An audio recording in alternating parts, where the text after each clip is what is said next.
Hey, it's Ken, and we are on the line today with Danielle DeMarco, our mortgage specialist from Mortgage Line.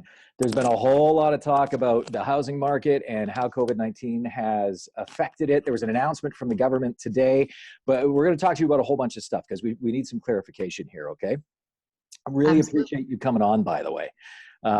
So let's talk about how things were going before COVID-19. Our real estate market was heating up a little bit. The government was going to review the stress test and actually change it a little bit on April 1st. That's been pushed off now. They've canceled that for now. So we're not going to talk about that.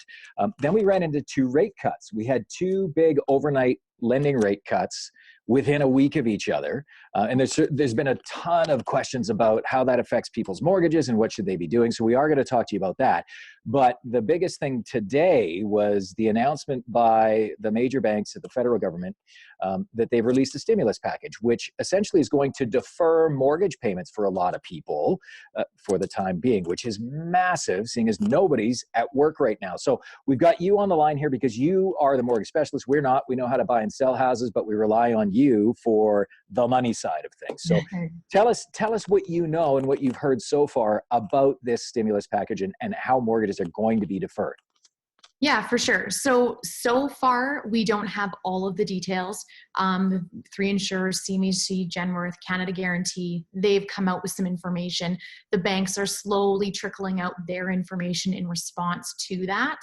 I think the key thing to keep in mind is that it's an ever-changing and ever-evolving process. We're in unprecedented territory, haven't been here before. So with that being said, some banks are coming out with 6 months of deferral, up to, I should say, 6 months of deferral.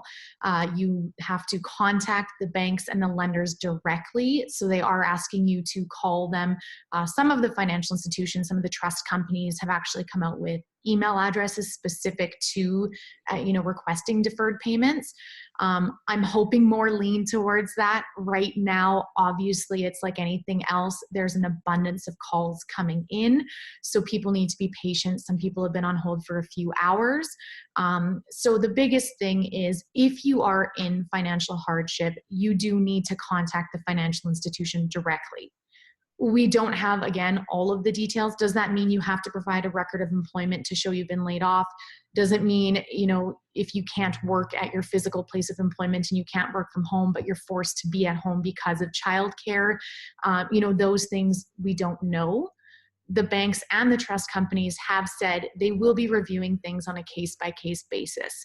So have your mortgage number handy, call your financial institution, be prepared to wait on hold, but come up with a list of questions, give them all the information they can. The more information you have about your financial hardship when you call them, the more strong of a case, I guess, I would say, that you have to defer those payments. Okay, so not a whole ton of information yet, but we do know there could be help for a lot of people. And there are a couple details. Sorry to cut you off there. There are a couple details. Up to 6 months is obviously the cap. They have come out with a couple things like you cannot exceed your original loan amount. So let's say, for example, your mortgage was $380,000 when you started on day one, and you owe $300,000 now. Obviously, 6 months of mortgage payments being added to the end of your mortgage won't put you over that $380,000 original mortgage threshold. Right. If you took a $380,000 mortgage 2 weeks ago and you want to defer your payments for 6 months, you might run into some problems there because adding 6 months of payments might put you over that original $380,000 mortgage amount. There is a deadline too. So right now, again, obviously evolving, and this may change, but you must apply for the financial hardship by September 13th of 2020. And then it's up to the banks ultimately to do their due diligence to see, is this a reasonable request? And then they'll send their evaluation off to the insurers for that final approval. Cool. We're talking with Danielle DeMarco from Mortgage Line. What we're talking about right now is the fact that the government came out today with a stimulus package. Big banks are talking about deferring mortgage payments. We just wanted to get the skinny. Not a whole lot of details yet. Now, you've talked a little bit about people that have lost their jobs or maybe have to work from home because of childcare or whatever that might be. How about small businesses? Do we know anything about that? There's a lot of people in Calgary that own their own business or are small businesses. A lot of entrepreneurs in this city. How is this going to affect them?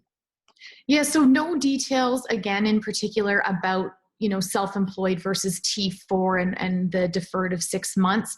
Having said that, the government has come out with a package and some information about business owners just on a generic front. So business owners can apply for financial hardship to the government. So there is a link for that. My Facebook and LinkedIn has some information on that as well on there. Still pretty generic, but as far as mortgage payments go, nothing specific as of yet. But just general self-employed people, you can click on the government link that's on the Facebook and the LinkedIn and get some more information there. Cool. So what are those pages? What are your LinkedIn and your Facebook pages? So Danielle DeMarco, both of them. Okay. DANIELLE DIMARCO. Awesome. Okay, so that's what we know so far about the mortgage deferral stimulus package that was announced today. Let's backtrack a little bit to the last couple of weeks and rate cuts, that have affected mortgages, but people are a little bit confused because there's like 3 different rates. There's an overnight rate, there's a prime rate, there's a mortgage rate. Can you just give us the definition of all 3 and how they affect each other so that people understand that, the overnight rate might have been cut here, but it doesn't necessarily affect prime rate, doesn't necessarily affect your mortgage rate. Just go through that process for us of the 3. Yeah, for sure. So overnight lending rate is the rate that the government is charging the banks to loan them their money. The banks then turn around and charge us as consumers an entirely different rate. Now, the overnight lending rate affects the prime lending rate and variable rates. There's a common misconception that when the overnight lending rate drops, that fixed rates should drop, but that's not the case. Fixed rates are based on bond yields.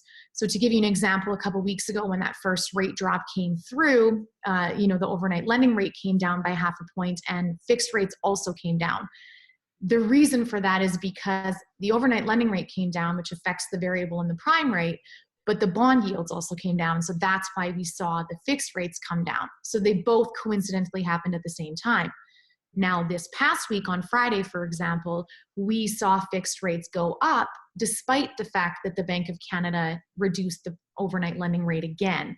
And the reason for that is because the bond yields slightly increased. So the bond yields affect the fixed rates. When those increase, we see an increase to the fixed rates. So right now, there's an abundance of questions of, hey, the overnight lending rate came down. Can I get a lower rate? And the fact of the matter is not really. Friday, we saw multiple financial institutions raise their rates. Monday, again, some more emails. Yesterday, again, some more emails with raises to interest rates. So not drastic changes. I always like to, calm people's fears. Are we going to expect huge rate increases?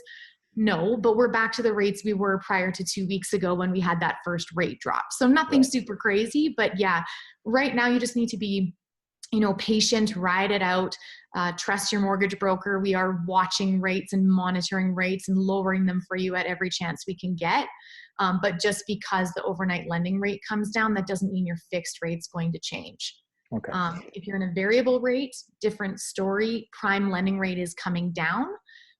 One thing I do like to say about variable rates is that even if the prime lending rate comes down and the overnight lending rate comes down, what happens with the variable rate is you are given a discount. So for example, prime minus 0.6, pretty standard rate.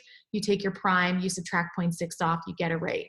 Well, as we start to see the prime rate come down and the overnight lending rate come down, we're likely going to see a decrease in that discount. So instead of prime minus 0.6, we might see prime minus 0.3, prime minus 0.1.